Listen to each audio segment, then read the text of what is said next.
Olá pessoal, sejam todos bem-vindos ao canal dos Espíritos. Antes de iniciar mais um vídeo, gostaria de convidá-los a se inscreverem em nosso canal, a curtir e compartilhar os vídeos, pois o apoio de vocês é muito importante. Neste vídeo falaremos sobre a inteligência e o instinto. Allan Kardec iniciou neste tema fazendo a seguinte pergunta para os espíritos superiores: a inteligência é um atributo do princípio vital? Os espíritos superiores responderam da seguinte forma: não, pois as plantas vivem e não pensam, têm apenas vida orgânica.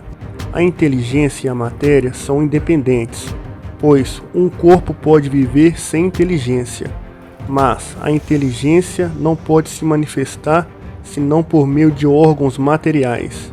É necessária a união com o espírito para intelectualizar a matéria animalizada. Allan Kardec continua e pergunta: qual é a fonte da inteligência? E recebeu esta resposta: da inteligência universal.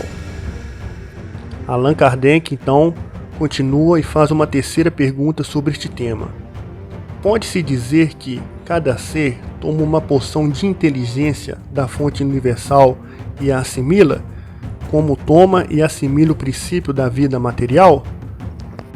E os espíritos superiores responderam dessa maneira: isto não é mais que uma comparação e que não é exata, porque a inteligência é uma faculdade própria de cada ser e constitui sua individualidade moral. De resto, como sabeis, há coisas que não é dado ao homem penetrar, e esta é desse número, no momento. Allan Kardec então fez o seguinte questionamento: o instinto é independente da inteligência? E recebeu a seguinte resposta: não precisamente, porque é uma espécie de inteligência. O instinto é uma inteligência não racional, e é por esse meio que todos os seres provêm as suas necessidades. Continuando neste tema, Allan Kardec pergunta aos nobres espíritos superiores: pode-se assinalar um limite entre o instinto e a inteligência? Quer dizer, precisar onde termina um e começa a outra? Recebeu esta resposta: não, porque frequentemente eles se confundem, mas se pode muito bem distinguir os atos que pertencem ao instinto e aqueles que pertencem à inteligência. E na sexta pergunta sobre este tema, Allan Kardec faz a seguinte abordagem: é exato dizer que as faculdades instintivas diminuem à medida que aumentam as faculdades intelectuais? E recebe a seguinte resposta: não. O instinto existe sempre, mas o homem nem sempre dá o seu devido valor. O instinto pode também conduzir ao bem. Ele nos guia quase sempre, e algumas vezes com mais segurança que a razão. Ele não se transvia nunca. E a última pergunta sobre este tema feita por Allan Kardec: por que a razão não é sempre um guia infalível? E os espíritos superiores responderam dessa maneira: ela seria infalível se não fosse falseada pela má educação, pelo orgulho e o egoísmo. O instinto não raciocina. A razão permite a escolha e dá ao homem o livre-arbítrio.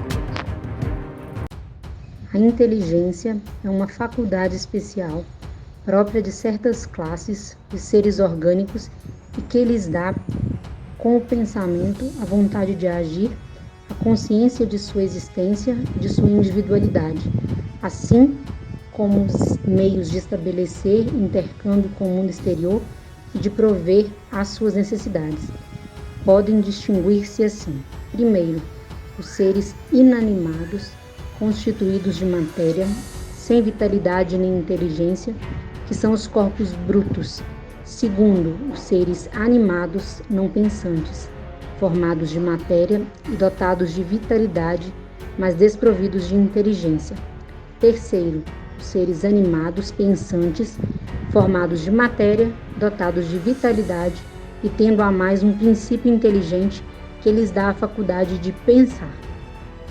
O instinto é uma inteligência rudimentar que difere da inteligência propriamente dita, em que suas manifestações são quase sempre espontâneas, enquanto que as da inteligência são o resultado de uma combinação e de um ato deliberado. O instinto varia em suas manifestações segundo as espécies e suas necessidades. Nos seres que têm a consciência e a percepção das coisas exteriores, ele se alia à inteligência, quer dizer, à vontade e à liberdade.